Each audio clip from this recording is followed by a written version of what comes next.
এত কিছুর পরও মোহাম্মদকে নিয়ে খাদিজার দুশ্চিন্তার অন্ত ছিল না। সর্বদা স্বামীর খবর রাখার জন্য একজন কৃতদাস নিযুক্ত করলেন তিনি। এই কৃতদাস জাবালে নূরের পাদদেশে বকরি চড়াত এবং মাঝে মধ্যে মোহাম্মদের সার্বিক দেখভাল করে আসত।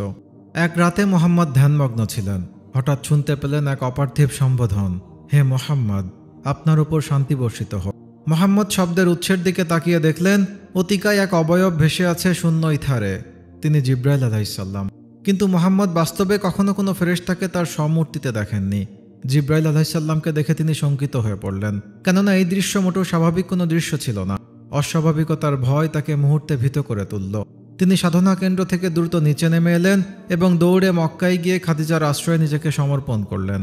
খাদিজাকে খুলে বললেন যা তিনি এইমাত্র দেখে এসেছেন। ভয়ে তার শরীর কাঁপছিল।